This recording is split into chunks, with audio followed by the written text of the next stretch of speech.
Hello everyone. I do apologize for the short absence. I was just handling school and schoolwork as well as greenhouse related cleaning work that was just difficult to film. So I decided today I would do two videos. So this will be the first video. What I wanted to talk about today or look at is the meager collection of things I have blooming. I have a bunch of plants. I don't have the largest collection by far, but I have a bunch of plants. Some are blooming, some are getting there, some are still inside and spike but haven't started blooming yet. But there's a few that are in here that I wanted to look at and talk a little bit about each one. Some of them have been featured, some of them have not. But actually I think all of them have been featured, to be honest. I moved the lemon seedling out of the way. So the first one that was showing in the start of the video, this is the No ID Phalaenopsis that I highlighted in one of my videos. This one was a rescue I got a couple years ago, so this was one of the last no IDs that I bought since I started moving to preferring identified plants. But I am super glad to have it because I love the coloration and I love it. So this is definitely one that I'm glad I didn't give up on and that the plant is doing super well back there. It's just super nice. This looks like I scratched the leaf though at some point, but the rest of the plant looks fine. There's a nice air root right there. But this one, it has a very faint fragrance that I can't detect very well enough to be like, oh yeah, that smells like vanilla, oh yeah, that smells like chocolate. Can't tell, it's just there, I just smell something. And it's got Stewartiana parentage from judging by the bars here on the bottom, the lateral sepals.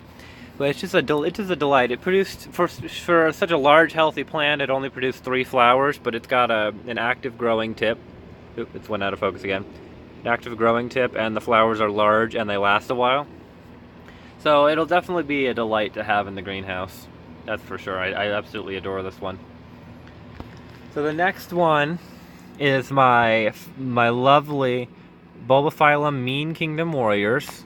Here it is. This is the second spike that it's had for me. It was the first bloom seedling when I got it, and I developed the spike on it. It was not in spike when I got it.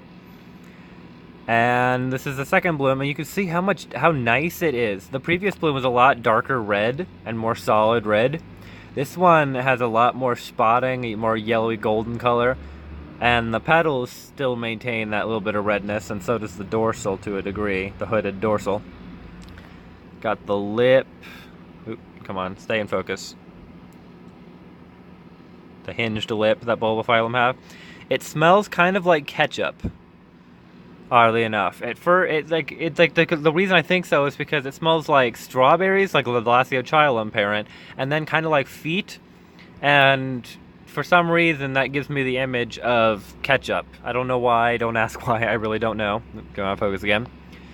But I've got that piece of foam there to keep the other bud oriented until it solidifies a little bit more and begins to open. But just look at that form. The dorsal is the only thing I'm concerned about because Lasiochyllum imparts that across its hybrids almost universally for the most part. There are exceptions. And I from talking to some friends who do judging and stuff, they believe that this hybrid was bred in part to open up the dorsal on Lasiochyllum. And clearly on my clone it didn't work, but it opened up the form a lot, solidified the form. Gave it some nice coloration and a weird scent. It's even got, and let me see if I can zoom in well on it. Okay, you can kind of see it. There's 2 little fangs there in the front next to the pollen cap. That's Lasiochyllum's influence as well. So the next one is this little guy right here. I've talked about this one. This is Orstedella centrodenia, or more properly known now, Epidendrum centropetalum. This flower's on its way out. These 2 are still fairly fresh. And it's an adorable little plant. I love it. It's just, they get a little bit taller than this, but they don't get too huge. There's not much I can say about it though, because I haven't had it too long. Let's see, what else? Let's come over here. Got a couple more over here. That's honestly about it. And I told you it was meager.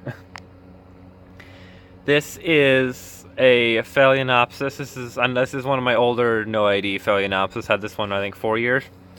This one is a delight because even though it's no ID, it has a trade name that people refer to it as Mucala, and the flowers are just, the lighting's definitely not the best. I'll be entirely honest, but you can see, you can make it out here. Very nice pinched petals that kind of form this like spade shape. Flat, overall flat form. It's got spotting in that center on the lateral and the base of the lip, and that's Schilleriana influence. Schilleriana also influences the shape of the lip a little bit, although it doesn't bring the lip out and flat like Schilleriana. It's a reliable bloomer. This is not the first time it's bloomed for me. It spiked last year with 2 spikes as well, and this year it spiked 1, but it branched. And that bud's about to open right there. And it's faintly fragrant as well during the hotter parts of the day, but not reliably so. So I don't know yet if it is this or if it's something else I'm smelling. But it's still a nice, reliable bloomer. It supports itself well. I never stake my Phalaenopsis spikes because I prefer them to arch down naturally or even cascade if I can off the side of the pot. And this one is no exception. I just adore this plant. Look at that. And then this one back here is an oddball. It looks different this year, so I'm not sure why, but this is a Peloric Phalaenopsis. It's also a no ID. This was during my no ID phase. I rebloomed it. It just bloomed off that spike, and it's blooming off this one. It seems to like blooming one flower at a time, sitting there for a little bit, and then growing another.